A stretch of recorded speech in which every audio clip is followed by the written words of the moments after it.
Doctor Babasaheb Ambedkar यांच्या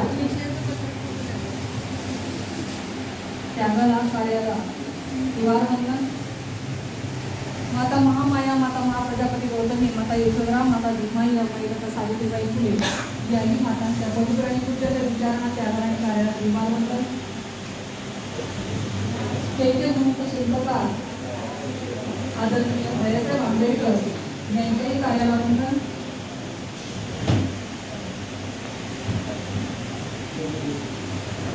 या ठिकाणी भारतीय बौद्ध महासभेच्या विद्यमान संघटक महाउपासिका मीराताई आंबेडकर यांच्या 45 वर्षाच्या 46 वर्षाच्या धम्ममंगल कार्यालयाचे विभागवंदन. या ठिकाणी कार्याध्यक्ष भीमराव आंबेडकर, संत सेवी दलाचे अध्यक्ष भीमराव आंबेडकर यांच्याही कार्याला वंदन करून या ठिकाणी आमच्या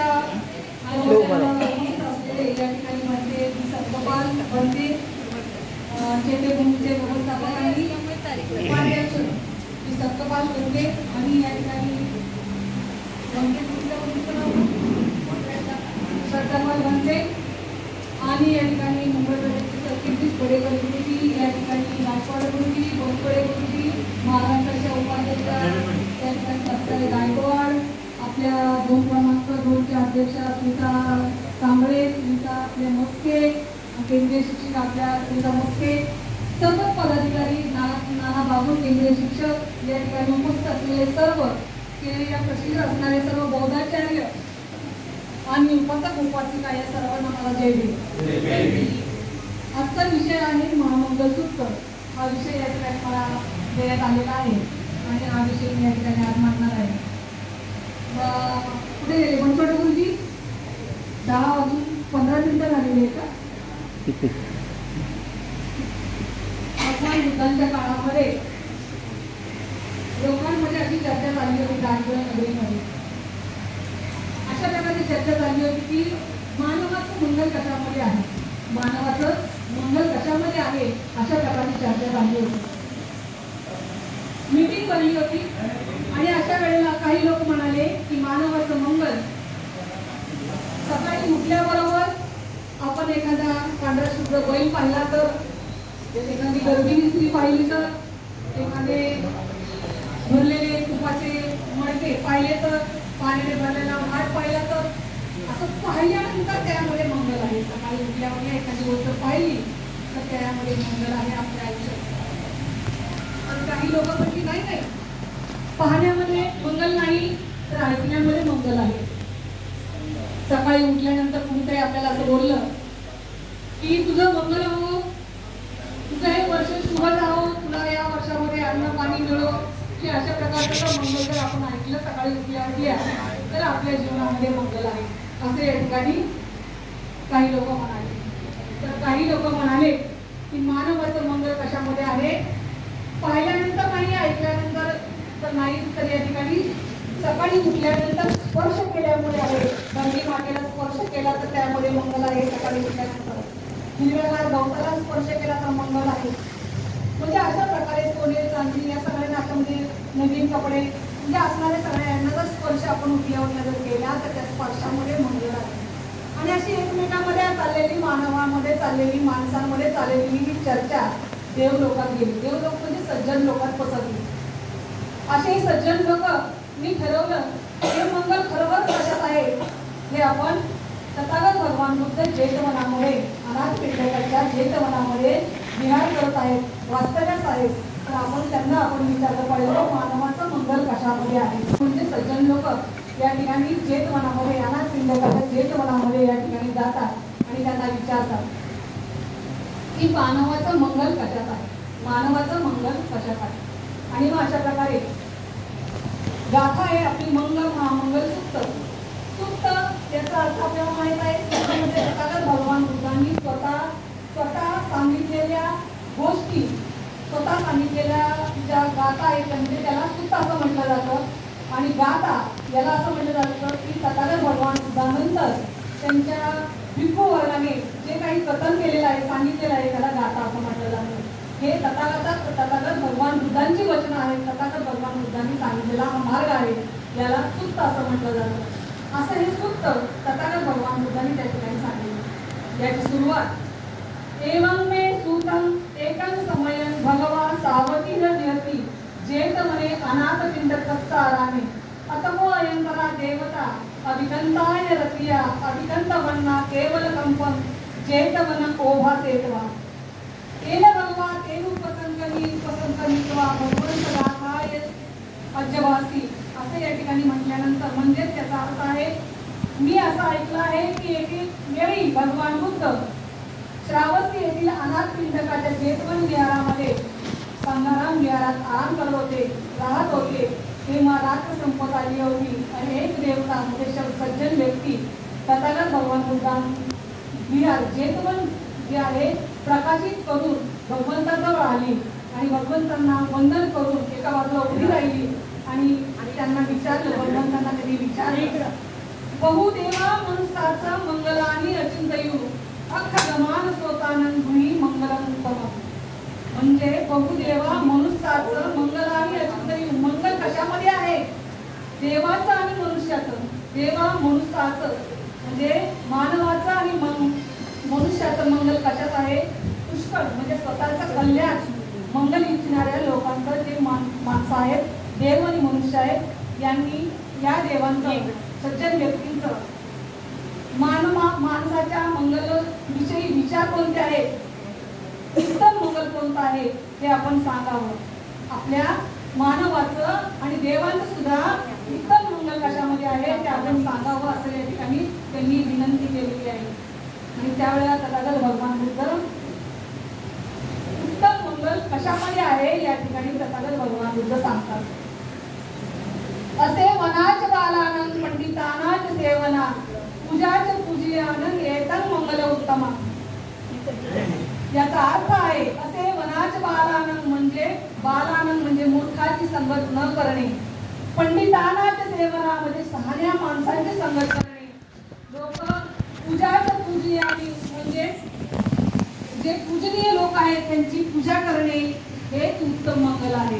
हे उत्तम मंगल आहे असं तथागत भगवान बुद्ध सांगतात. आता मूर्खांची संगत न करणे म्हणजे काय? मूर्ख म्हणजे कोण माणसाचं समजलं पाहिजे.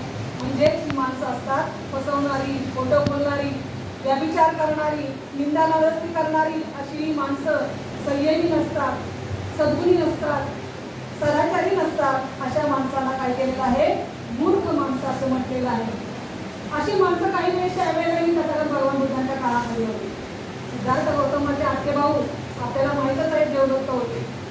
देवदत्त हाही शिशु वर्गामध्ये सामील त्या काळामध्ये झालेला होता. त्याला असं वाटायचं की मला संघाचं प्रमुखपद बुद्धत्व मिळावं असं त्याला वाटायचं आणि म्हणून त्याने राजा बिंबिसाराचा मुलगा अजातशत्रू याला काही चमत्कार वगैरे दाखवून त्याने आपल्या या ठिकाणी त्याची संपत्ती मिळवली आणि त्याला सांगितलं, अरे तुझा पिता या ठिकाणी काय केलेलं आहे? दान देतोय तथागत भगवान बुद्धांच्या धम्माला आणि असं हे दान देऊन देऊन या ठिकाणी संपत्ती संपून जाईल एका वेळेला.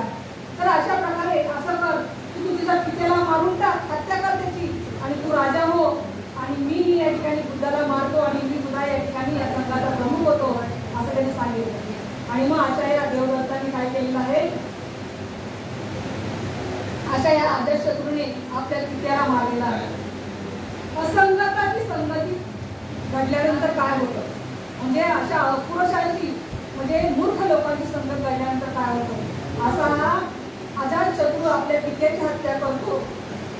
अशाने अजातशत्रूने नंतर तथागत भगवान बुद्धांना शरण आल्यानंतर बरंच काही कार्य केलेलं आहे. तथागत भगवान बुद्धांच्या प्रती त्यांनी पहिली संगती 9 महिने चालली होती. 500 अनंत भिक्षू त्यावेळेला या संगीताचं सगळं व्यवस्थापन या ठिकाणी अजातशत्रूने केलेलं आहे. तथागत भगवान बुद्धांना धम्माला शरण आल्यानंतर त्यांनी बरंच कार्य केलेलं आहे. तथागत भगवान बुद्ध एक वेळेला प्रवचन करत होते आणि प्रवचन केल्यानंतर संपल्यानंतर अजातशत्रू वंदन करून या ठिकाणी निघून जातो. तथागत भगवान बुद्ध भिक्षू संघाला म्हणतात की या ठिकाणी या क्षणाला या ठिकाणी अजातशत्रू श्रोतापन्न फलप्राप्ती त्याला झाली असते. पण त्याने पित्याची हत्या केल्यामुळे त्याला ही फलप्राप्ती होऊ शकली नाही. म्हणजे अशा प्रकारे मूर्ख लोकांच्या संगतीत आपण आपण ज्यावेळेला जातो तशा प्रकारची आपली हानी होते. आणि म्हणून भगवान बुद्ध म्हणतात मूर्ख लोकांच्या संगतीमध्ये आपण कधीही पडायचं नाही, चांगल्या लोकांची संगती करायची. आई वडील नेहमी मुलाला चांगलीच सांगतात, वाईट बोलणं, वाईट घडवणं, मारामाऱ्या करायला, शिवीगाळ करायला आणि कोण संगतीतली मुलं, संगतीतली माणसं त्याला शिकवत असतात. आणि म्हणून अशा मूर्ख लोकांच्या संगतीमध्ये तथागत भगवान बुद्ध म्हणतात येऊ नये. जर आपल्याला आपली म्हणजे एखादा चांगला मनुष्य आयुष्यात जीवनामध्ये नाही मिळाला, एखादा चांगला सद्गुणी मनुष्य आपल्या जीवनामध्ये नाही मिळाला, तर भगवान बुद्ध म्हणतात की एखाद्या राजाने राज्य म्हणजे त्याचं जिंकल्यानंतर, शत्रूने त्याचं राज्य जिंकल्यानंतर तो राज्य सोडून जसा एकटा चालत जातो तशा प्रकारे आपलं आयुष्य त्याने एकट्याने घालवावं. जसा हत्ती जंगलामध्ये एकटा फिरतो तशा प्रकारचं आपलं आयुष्य एकट्याने घालवावं. पण मूर्ख माणसाच्या संगतीमध्ये कधीही येऊ नये. शहाण्याच्या माणसाच्या संगतीत यावं, शहाण्या माणसाच्या संगतीत यावं. पंडितानाच सेवना शहाण्या माणसाच्या संगतीत यावं. शहाण्या माणसाच्या संगतीला आल्यानंतर माणसाचं मंगल होतं असं तथागत भगवान बुद्ध सांगतात. हे उत्तम मंगल आहे असं तथागत भगवान बुद्ध सांगतात. प्रसेनजित राजाची पत्नी नंदिका होती, ती सदाचारी होती, तथागत भगवान बुद्धांची उपासिका होती. आणि अशा या प्रसेनजित राजाला एक वेळेला स्वप्नामध्ये पडलं, 4 त्याला शब्द ऐकायला आले स्वप्नामध्ये आणि तो भयभीत झाला. लगेचच त्यांनी आपल्या असणाऱ्या म्हणजे ज्योतिषांना वगैरे सगळ्यांना बोलवलं आणि सांगितलं की ह्या स्वप्नाचा अर्थ काय आहे. आणि त्यावेळेस त्या ज्योतिषांनी सांगितलं की या ठिकाणी या महायज्ञ करावं लागेल, महाबळी द्यावी लागतील आणि यासाठी भरपूर जनावरे तैनात करण्यात आली या यज्ञामध्ये टाकण्यासाठी. राणी ही सदाचारी होती, उपासिका होती, सद्गुणी होती, शहाणी होती. या राणीची संगत त्याला लाभली होती. आणि असा हा राजाला तिने विनंती केली की राजा, या ठिकाणी आपण माझं ऐकावं. या ठिकाणी सर्व ज्ञात असणारे तथागत भगवान बुद्ध या ठिकाणी श्रावस्तीमध्ये आहेत, आपण त्यांना या गोष्टीची विचारणा करावी. आणि तथागत भगवान बुद्धांनी या सगळ्या याचा अर्थ सांगितला. आणि हे सांगितल्यानंतर यज्ञ हा कॅन्सल झाला. अनेक जनावरं या ठिकाणी मुक्त झाली, त्यांचे प्राण वाचले. म्हणजे शहाण्या माणसांच्या संगतीमध्ये आल्यानंतर आपलं मंगल होतं, शुभ होतं. आणि यासाठी आपलं हे करणं गरजेचं आहे, शहाण्या माणसांची संगती करणं गरजेचं आहे. पूजी आणि नेतन मंगलम उत्तम म्हणजे काय आहे, पूज्य लोकांच्या संगतीमध्ये येणं. पूज्य लोक कोणते आहेत? श्रमण आहेत, भिक्षुवर्ग आहे, अनंत लोक आहेत, गुणवान लोक आहेत, शीलवान लोक आहेत. अशा लोकांच्या आपण संगतीमध्ये येणं गरजेचं आहे. अशा प्रकारे तथागत भगवंत सांगतात की यामध्येच आपलं उत्तम मंगल आहे. दुसरा आहे पतिरूप देश वाजवचं कुठेच कथ पुण्यता अर्थ समापानित एतन मंगल उत्तमा.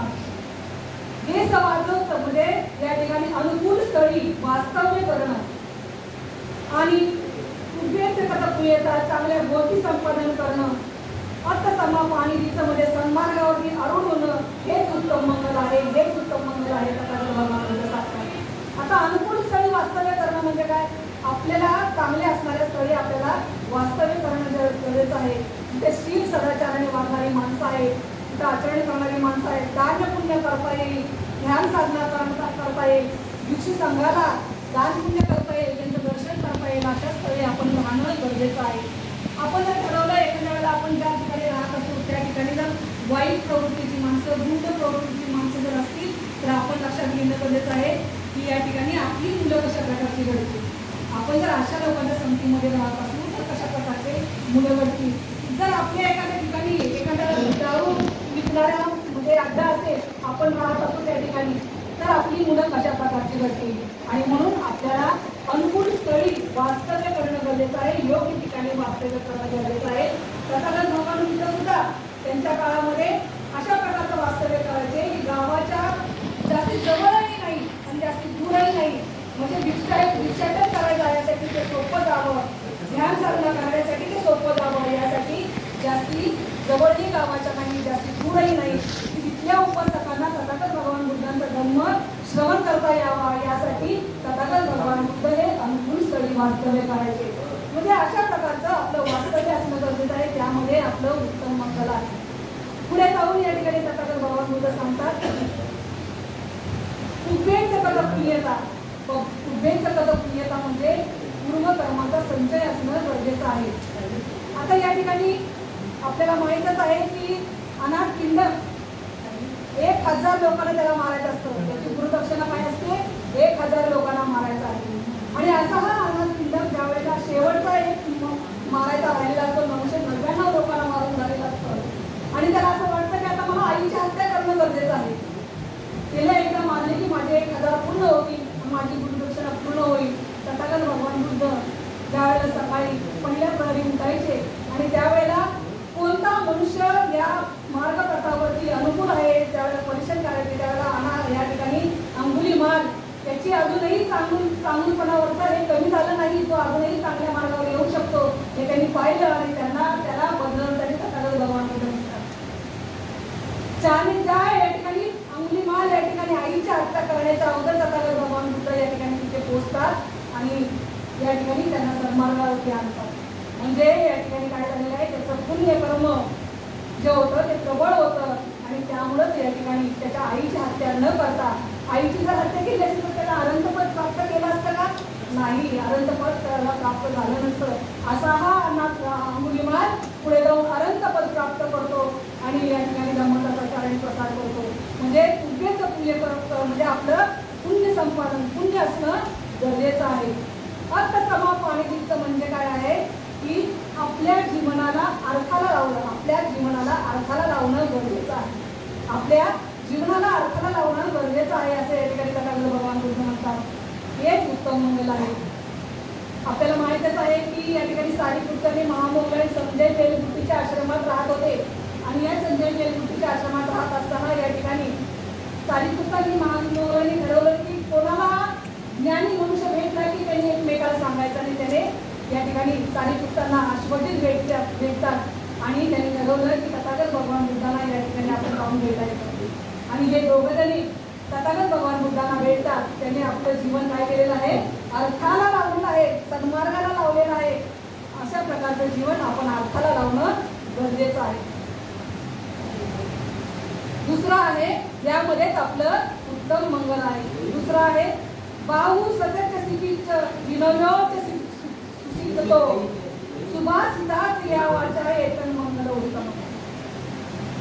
बाहू सतत सिपीच म्हणजे काय? बाहू सतत सिपीच विनयोच सुसिद्धतो म्हणजे अंगी बंधुपणा असणं गरजेचं आहे, कला संपादन करणं गरजेचं आहे, अंगी विनय बाळगणे गरजेचं आहे, सुभाषण करणं गरजेचं आहे. हे मंगल उत्तम आहे तथागत भगवान बुद्ध म्हणतात.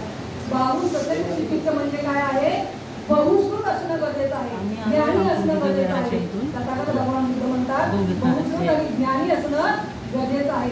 तथागत भगवान बुद्धांच्या वेळी भंते आनंद हे बहुश्रुत होते, भंते आनंद हे बहुश्रुत होते. अशा प्रकारचं म्हणजे भंते आनंद एकापासून म्हणजे एकापासून 60,000 ओळीच्या गाथा, अशा 15,000 गाथा एका वेळेला भंते आनंद श्रवण करून ठेवत, आपल्या आठवणीत ठेवत. म्हणजे अशा प्रकारे तथागत म्हणजे भंते आनंद बहुश्रुत होते आणि असे ज्ञानी होते. तथागत भगवान बुद्ध म्हणतात ज्ञानी असणं, बहुश्रुत असणं हे गरजेचं आहे. तथागत भंते आनंदनी पहिल्या धम्मसंगीतीमध्ये 82,000 स्कंदाचा धम्म एकट्या आनंदाने सांगितला. अशा प्रकारे आनंद श्रवण करणारे अशा प्रकारचे बहुश्रुत होते. अशा प्रकारचं आपण असणं गरजेचं आहे, त्यामध्ये आपलं मंगल आहे. शिपच्च म्हणजे आपल्यामध्ये कलागुण असणं गरजेचं आहे. कलागुण असणं गरजेचं आहे म्हणजे आपला उदरनिर्वाह करण्यासाठी आपल्यामध्ये कलागुण असणं गरजेचं आहे. ज्ञानी जसं असणं गरजेचं आहे तसं कलागुण असणं गरजेचं आहे. कलागुण म्हणजे कशा प्रकारचे? डॉक्टर व्हावं, एखादं इंजिनियर व्हावं, कोणतीही कला, शिल्पकला असावी ज्यामुळे आपला उदरनिर्वाह होऊ शकतो. अशा प्रकारची कला आपल्याजवळ असणं गरजेचं आहे. त्यावेळेला सुद्धा माणसांमध्ये काय होतं? कलागुण होते. एवढ्या मोठ्या लेण्या डोंगरामध्ये कोरून काढून त्यामध्ये कोरीव काम करणं, त्या काळच्या भिक्षुवर्गाने ब्राह्मी लिपीच्या माध्यमातून धम्म लेण्यांमध्ये कोरून ठेवला. ही कला त्यावेळेच्या भिक्षुवर्गामध्ये होती. विनयोच सुशिक्षितो म्हणजे काय आहे? विनयामध्ये सुशिक्षित असणं गरजेचं आहे. विनयामध्ये सुशिक्षित असणं गरजेचं आहे. विद्या विनयेने शोभते. काय म्हणतात? विद्या विनयेने शोभते. जो माणूस विद्वान असतो, ज्ञानी असतो, त्याच्याजवळ विनय असावा लागतो, त्याच्याजवळ विनय असा हवा लागतो, तरच त्याला विद्या शोभून दिसते. अशा विनयामध्ये सुशिक्षित असणं गरजेचं आहे असं या ठिकाणी म्हणतात. तथागत भगवान बुद्ध म्हणतात. मिलिंद प्रश्नाचं जर उदाहरण जर दिलं तर मिलिंद प्रश्नामध्ये आपण जर ऐकलं असेल तर त्या ठिकाणी वंदे नागसेन मिलिंद राजाला भेटायला बोलवतात आणि 80,000चा भिक्खू वर्ग असतो. अशा भिक्खू वर्गांसमोर नागसेन बनते त्या ठिकाणी मध्ये बसलेले असतात. मिलिंद राजा ज्यावेळेला जातात, जवळजवळ येतात, सगळी निरव शांतता सगळीकडे असते. निरव शांतता सगळीकडे असते आणि अशा या शांततेमध्ये राजा घाबरतो. अरे तिथे काय आहे, कोण आहे की नाही? 80,000 भिक्षू आहेत असं म्हणजे आम्हाला सांगितलं पण कोण दिसत नाही. आणि त्यावेळेला या ठिकाणी बनते नागसेन 40,000 बनते या बाजूला आणि 40,000 बनते या बाजूला असे बनते नागसेन मध्ये बसलेले होते. विनयाचं पालन, किती विनयाचं पालन, निरव शांतता, अशा प्रकारचं त्यावेळेचा भिक्षू वर्ग या ठिकाणी त्या विनयाचं पालन करत होता. म्हणजे अशा विनयामध्ये आपण सुशिक्षित असणं गरजेचं आहे या ठिकाणी तथागत भगवान बुद्ध म्हणतात. सुशिक्षिताचं उदाहरण तथागत बाबासाहेब आंबेडकरांचं इतकं दुसरं देणं अगदी महत्वाचं आहे की बाबासाहेब आंबेडकर विनयामध्ये सुशिक्षित होते, ज्ञानी होते आणि या सगळ्या याच्यामध्ये गाऊ सत्याचे सुपरचर विनयोचं शिस्त या गुणांनी एकरूप असलेले डॉक्टर बाबासाहेब आंबेडकर होते. आणि अशा या बाबासाहेब आंबेडकरांनी जर विनयामध्ये सुशिक्षित, बाबासाहेब आंबेडकर म्हणायचे ज्ञानी मनुष्य त्याच्या हातामध्ये दुधारी तलवार आहे, त्याच्याजवळ जर विनय नसेल तर तो त्या हत्याराने त्या ज्ञानाने माणसांना कापेल. म्हणजे वकील असेल एखादा, जर तो वकील ज्ञानी आहे म्हणजे वकील झालेला आहे, पण त्याच्याजवळ विनय जर नसेल तर त्या ठिकाणी खोटी केस लढेल, माणसाला अडकेल.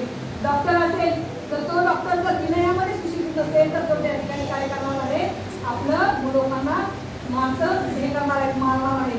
म्हणजे अशा प्रकारे विनयामध्ये सुशिक्षित असणं गरजेचं आहे. सुभाषितात या वाचा म्हणजे आपलं भाषण चांगलं असणं गरजेचं आहे, आपली वाचा चांगली असणं गरजेचं आहे. ती वाचा कशा प्रकारे असली पाहिजे, वाचेनं कसल्याही प्रकारचं वाईट कर्म म्हणजे करणं न गरजेचं आहे. म्हणजेच काय आहे की आपण मोठं न बोलणं, कुठली काळी निंदा नाराजगी न करणं, हे वाचेचं पाप आपल्याला करायचं नाही. आपली भाषा ही सुमधुर असणं गरजेचं आहे.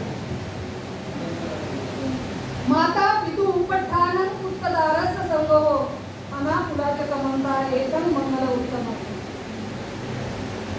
लवकर बोलायचं आहे कारण वेळ भरपूर होत चाललेला आहे, गाथा भरपूर आहेत. 38 मंगल लक्षणं म्हणजे 38 महामंगल सूत्रामधली 38 लक्षणं त्यामध्ये उत्तम आहे असे तथागत भगवान बुद्धांनी सांगितलं.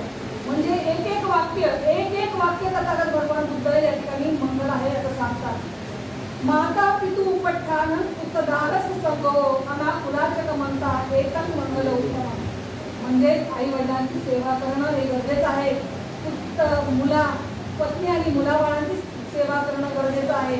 अनाकुलाच्या कमंता म्हणजे या ठिकाणी काय करायचं आहे, आपण चांगली आजीविका म्हणजे उलाढाल करणारा असावा असं या ठिकाणी सांगितलेलं आहे. अशा प्रकारचं करणं म्हणजे त्यामध्ये उत्तम मंगल आहे असं तथागत भगवान बुद्ध सांगतात.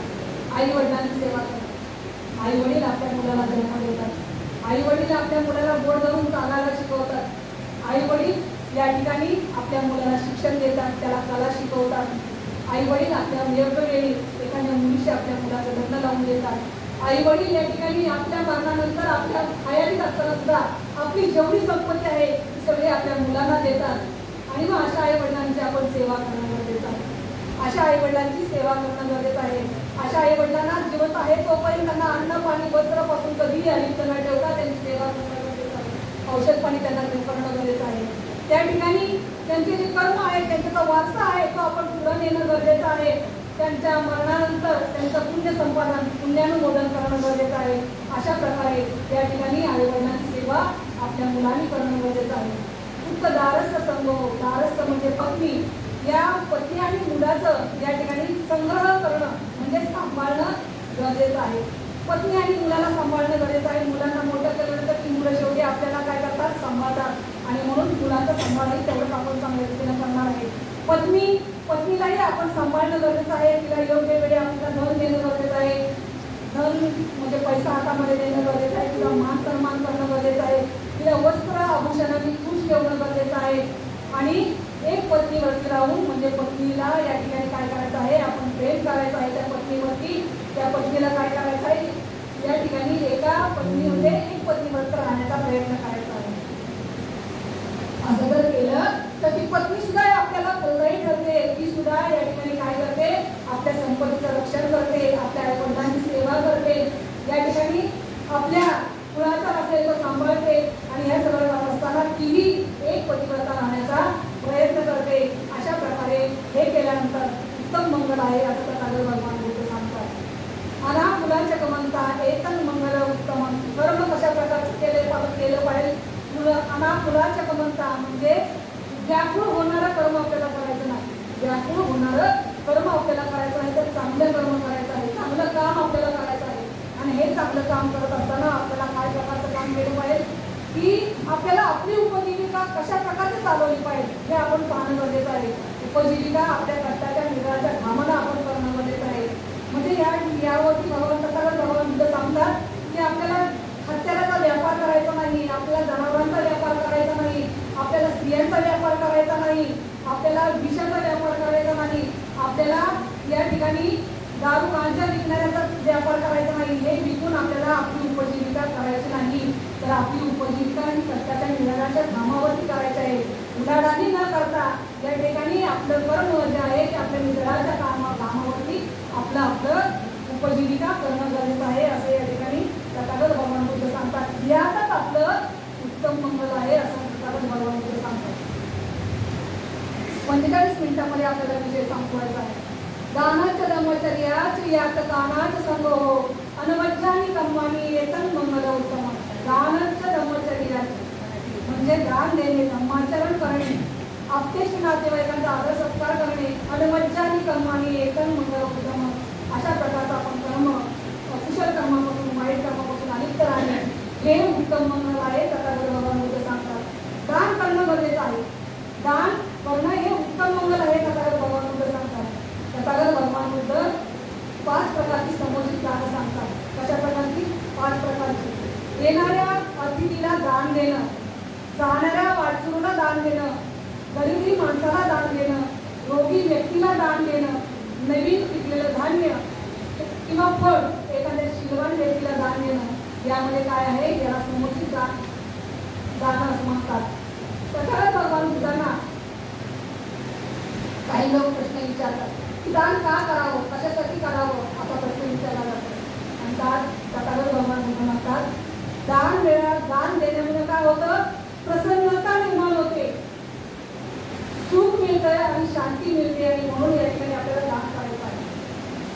विशाखे दान 7 प्रकारचे वर ज्यावेळेला मागितले आणि हे वर दिल्यानंतर विशाखाने तथागत भगवान बुद्ध म्हणतात की विशाखे यातून तुला काय मिळणार आहे. त्यावेळेला विशाखा म्हणते की हे सगळं मी करणार आहे, त्यामुळे काय होणार आहे, मला प्रसन्नता मिळणार आहे, शांती मिळणार आहे, त्यातूनच मला सुख मिळणार आहे असं तथागत भगवान बुद्ध विशाखा सांगते. आणि म्हणून तथागत भगवान बुद्ध म्हणतात दान करणं हे गरजेचं आहे. आपले संगोपन कोणते या ठिकाणी सांगतात की आपण खरकटमध्ये एखाद्या गटामध्ये टाकलं, त्या गटाच्या किड्याला ते जर मिळालं, गटातल्या किड्याने ते जर खाल्लं, त्याचं जीवन त्या दिवशी जर उपजीविका जर चालली तर आपल्याला 10% 10% आपल्याला पुण्य संपादन होतं. कुत्री मांजरं जी आहेत, पक्षी आहेत, पशु आहे, यांना जर आपण दान जर दिलं तर या ठिकाणी काय आहे, आपल्याला आणखी 50 पटीनं त्या ठिकाणी पुण्य संपादन होतं.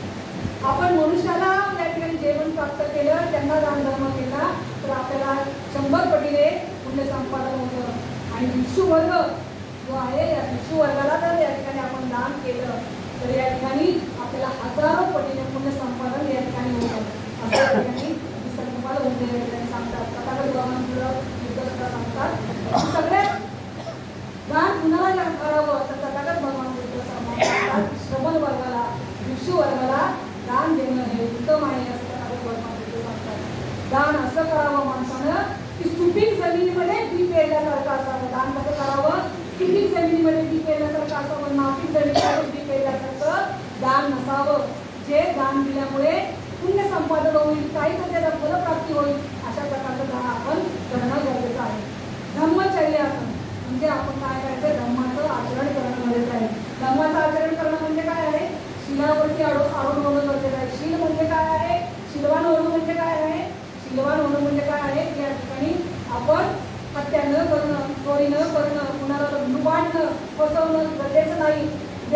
व्यभिचारापासून अलिप्त राहणं, व्यभिचारापासून अलिप्त राहणं, या ठिकाणी काय वाचन आणि मनानं सुद्धा या ठिकाणी कोणतीही पाप न करणं या ठिकाणी आचरण आहे, हे शीलाचं आचरण आहे.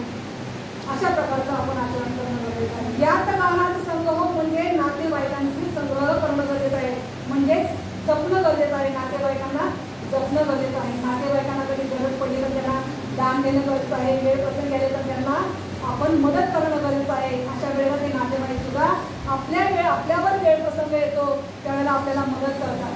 आपल्याला माहीतच आहे, नातेवाईक रक्ताचे जर असले तर ठीकच आहे, चांगले वागत असले तर ठीकच आहे, पण आपण जोडलेली नाती सुद्धा खूप चांगली असतात. जोडलेली नाती रक्ताच्या नाते सुद्धा पेक्षा चांगली असतात. आज भारतीय बौद्ध महासभेमध्ये आम्ही काम करतो. रक्ताची नाही पण आमची जोडलेली नाती आहेत आणि ती प्रबळ आणि घट्ट आहेत. आज 25 वर्ष 30 वर्ष आम्ही या नातेवाईकांमध्ये आम्ही वावर करतो आणि अशा प्रकारची माणसं ही अनेक संकटामध्ये आमच्या कामी येतात आणि अशा प्रकारचे नातलग या नातलगांना या नात्यांना आपण जपणं गरजेचं आहे. अनवैज्ञानिक कमानी म्हणजे आपण काय करायचं आहे, वाईट लोकांच्या संगतीमध्ये न जाता चांगलं कर्म करणं गरजेचं आहे. अकुशल कर्मापासून आपण अलिप्त राहिलं पाहिजे. अकुशल कर्म म्हणजेच आपल्याला काय करायचं आहे की चोरी करायची नाही, वाईट कर्म करायचं नाही, निंदावृत्ती करायची नाही, खोटं बोलायचं नाही. अशा वाईट कर्मांपासून आपल्याला अलिप्त राहायचं आहे. कुशलच म्हणजे अनवैज्ञानिक कमानी अशा प्रकारचं आपल्याला कर्म करायचं आहे. हेच मंगल उत्तम आहे, हेच मंगल उत्तम आहे. कथागत भगवान सांगतात, आरती रीती पापा मज्जपानात संयमो अपमादेत रमेसु एकल मंगल उत्तम.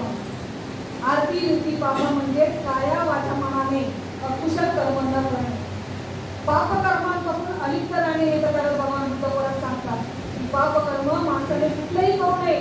कथागत भगवान बुद्धांचा धम्म हा 2 ओळीत 84 अर्थसंख्या कथागत भगवान बुद्धांनी 2 ओळी सांगितल्या.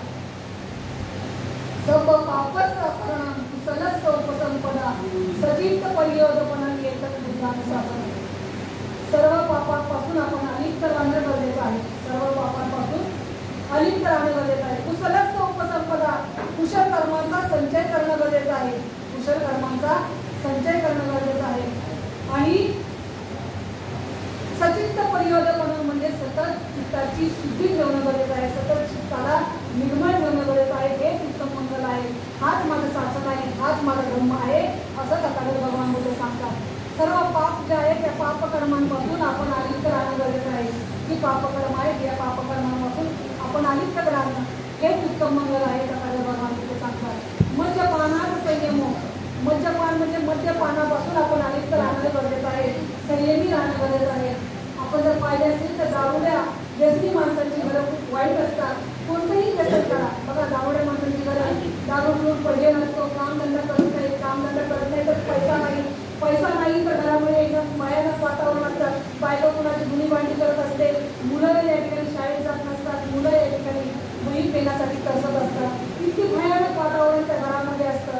आणि म्हणून या ठिकाणी व्यसन न करणं, व्यसन केलं तर आपोआप माणूस कामधंद्याला जातो, कामधंदा झाला की आपोआप पगार येतो, पैसा येतो आणि पैसा आला की या ठिकाणी घर या ठिकाणी सुरक्षित राहतं, आई वडील या ठिकाणी समाधानी असतात. म्हणजे त्या ठिकाणी दारू पिणाऱ्या माणसामुळे घर व्यवस्था ही सगळी बिघडून जाते.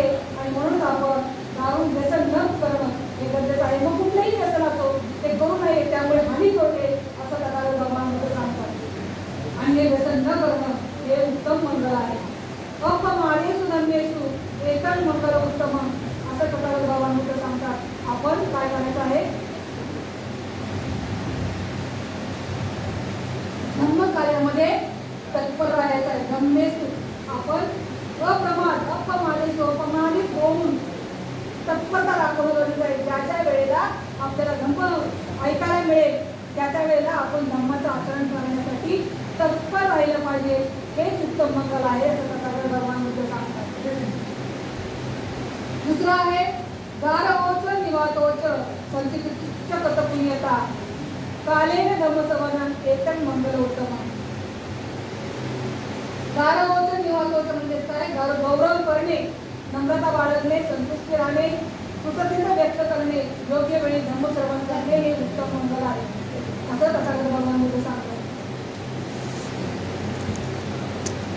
तथागत भगवान बुद्धांनी मगाशी म्हटल्याप्रमाणे सारिपुत्त आणि महामोगलाय यांना अश्वजित भेटतात आणि अश्वजित भेटल्यानंतर हे दोघे त्यावेळेला तथागत भगवान बुद्धांना भेटण्यासाठी जातात. त्यावेळेला दुरूनच तथागत भगवान बुद्धांना हे सारिपुत्त आणि महामोगलाय येताना दिसतात. तथागत भगवान बुद्ध आपल्या दृष्टीला सांगतात, हे बघा माझ्या संघाचे अग्रश्रावक या ठिकाणी येत आहेत. म्हणजे तथागत भगवान बुद्धांनी या ठिकाणी या सारिपुत्त आणि महामोगलांचा काय केलेला आहे, गौरव केलेला आहे. गौरव करणे योग्य जे असतील त्यांचा गौरव करा असं या ठिकाणी तथागत भगवान बुद्ध सांगतात. या ठिकाणी काय आहे, गारवच निवासोच. निवासोच म्हणजे नम्र असणं गरजेचं आहे. नम्र असणं गरजेचं आहे. नम्रता आपल्यामध्ये असणं गरजेचं आहे. तथागत भगवान बुद्धांचे म्हणजे मुलगा राहुल म्हणजे सिद्धार्थ गौतमाचा राहुल मुलगा ज्यावेळेला तथागत भगवान बुद्ध म्हणजे निवासासाठी असतात, बरेच ऋषी त्या ठिकाणी होते. बरेच ऋषी होते. राहुलाला असं वाटलं असतं की तथागत भगवान बुद्ध माझे वडील आहेत, मी चांगल्या ठिकाणी वास्तव्य करू शकतो. ऋषी जे आले त्यांनी सगळ्यांनी वास्तव्यासाठी जागा पकडली. राहुलाला राहायला कुठेच जागा नाही.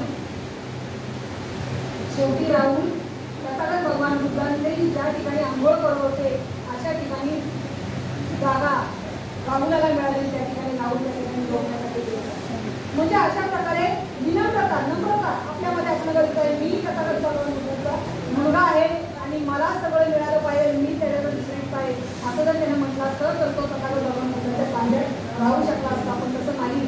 या ठिकाणी नम्रता अंगी असणं गरजेचं आहे.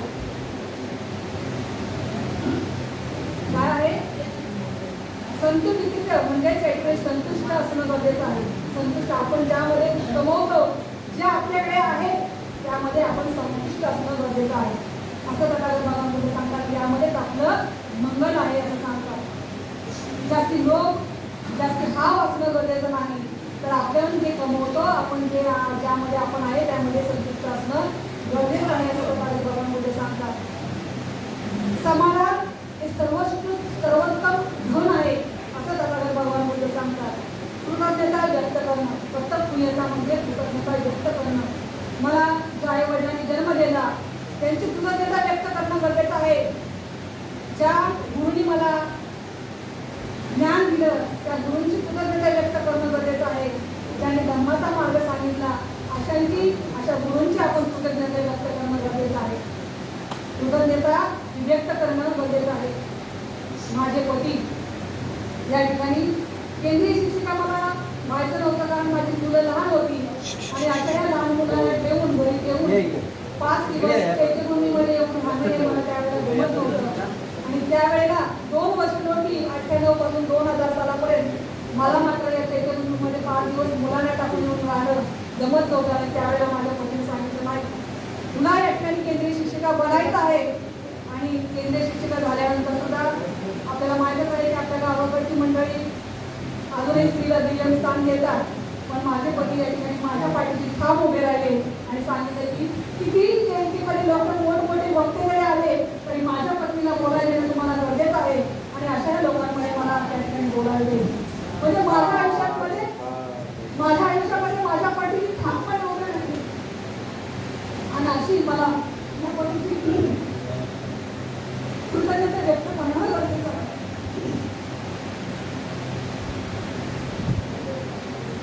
कालेन धम्मसवनं कीर्तन मंगल होतं.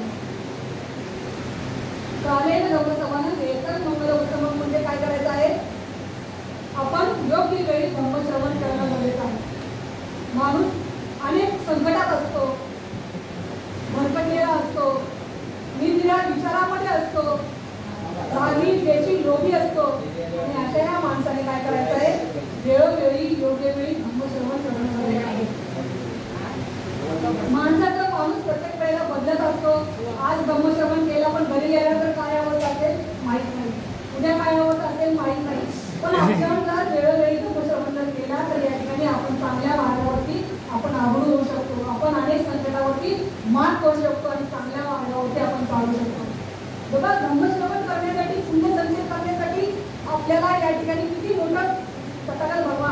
बुद्धांनी हे वर्षावासाचं दान दिलेलं आहे, वर्षावास दिलेलं आहे.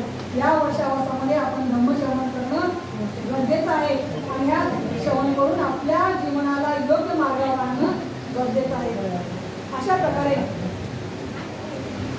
एकच मंगल उत्तम, यामध्ये उत्तम मंगल आहे असं तथागत भगवान बुद्ध सांगतात. पुढे आहे हंतीच सत्ता समानात रसन कालेन धम्मसाधच्या एकम मंगल उत्तम. हंतीच सत्ता समाशील असणं गरजेचं आहे, अंगी लीनता असणं गरजेचं आहे, समनांचं श्रद्धांचं दर्शन करणं गरजेचं आहे आणि योग्य वेळी धम्मचर्चा करणं गरजेचं आहे. हेच उत्तम मंगल आहे तथागत भगवान बुद्ध सांगतात. हंतीच म्हणजेच आपल्याला आपल्यामध्ये काय आहे, समाशील असणं, सहनशील असणं गरजेचं आहे.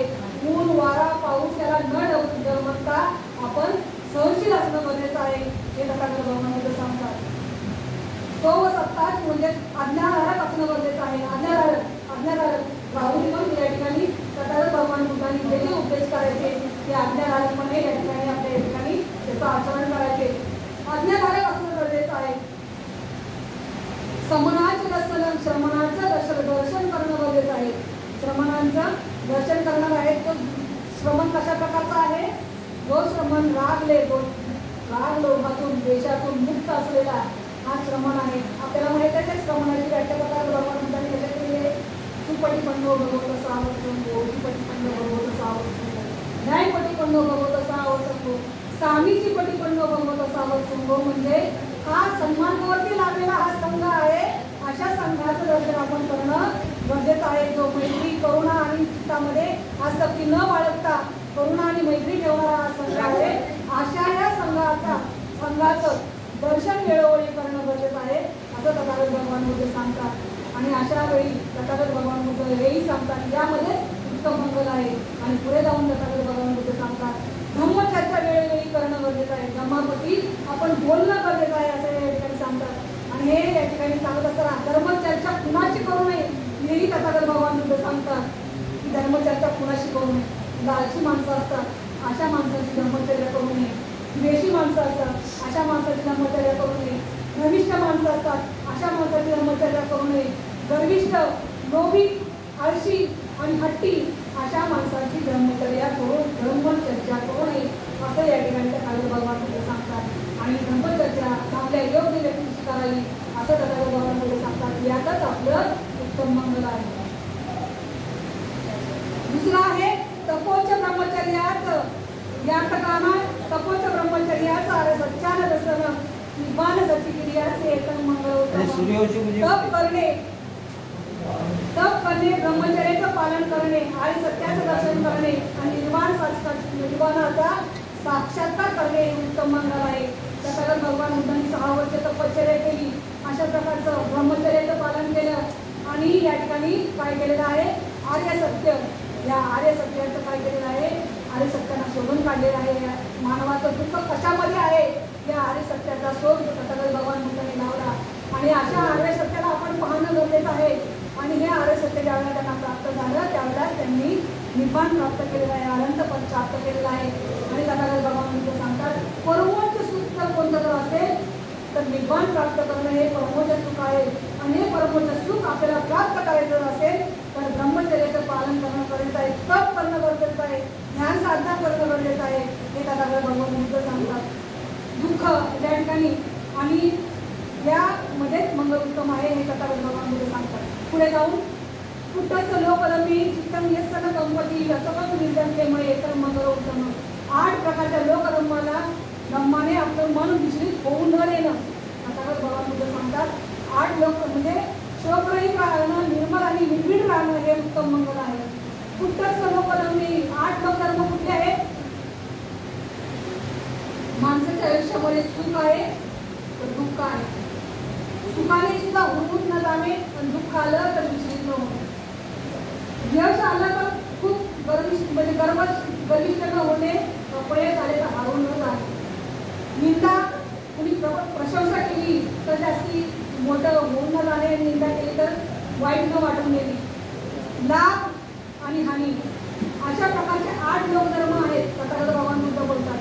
आणि अशा 8 लोकधर्माने आपलं चित्त कंपित होऊन द्यायचं नाही. मनाला विचलित होऊन द्यायचं नाही असं तथागत भगवान बुद्ध सांगतात. अशोकम निर्गेम म्हणजे काय करायचं आहे, आपलं शोकरहित आपलं जीवन या ठिकाणी चालवायचं आहे. अशा प्रकारे अशा चित्ताला निर्मळ करायचं आहे, अवस्था आपल्याला प्राप्त करायची आहे. हेच या ठिकाणी मंगलोत्तम आहे. एका निसानी तत्वानी सबतन पराजिता सबत सोती वचनची तत्वेतन मंगलोत्तम आहे. या ठिकाणी तथागत भगवान बुद्ध म्हणतात, याप्रमाणे वर्तन करणे, सर्वत्र अपराजित राहणे, सर्वत्र पराजित कुठेही व्हायचं नाही, अपराजित राहायचं, यशस्वी व्हायचं, लोककल्याणाच्या माध्यमातून आपण कार्य करणं हे कुशल कर्म आहे. हे कुशल कर्म आहे, यामध्येच त्या ठिकाणी तुमचं मंगल आहे हे तथागत भगवान बुद्ध सांगतात. यातच मंगल आहे, यातच मंगल आहे. अशा प्रकारे मानवाच्या मंगलात कशात आहे हे तथागत भगवान बुद्ध या ठिकाणी त्या देवतांना, त्या सज्जन व्यक्तींना या ठिकाणी आपले महामंगल सूक्त मानवाचं मंगल कशात आहे सांगतात. आणि मग सकाळी उठल्यानंतर तथागत भगवान बुद्ध हे देव आहेत ते आनंदाला सांगतात आणि आनंदाच्या माध्यमातून जनमानसात या ठिकाणी हे मंगलसूत्र या ठिकाणी परिचित होतं. अशा प्रकारे मानवाचं मंगल कशात आहे, यामुळे मानवाचं कल्याण, त्या मानवाचं हित या तथागत भगवान बुद्धाने या सूत्रातून सांगितलं. मी तुमच्याप्रती, तुमच्या कुटुंबाच्या प्रती मंगल कामना करते. तुम्हाला वर्षावर्षाच्या खूप शुभेच्छा देते. मुंबई प्रदेशने मला या ठिकाणी प्रवचनाचं या ठिकाणी संधी प्राप्त करून दिली, त्यांचेही आभार मानते. इथेच थांबते. जय हिंद.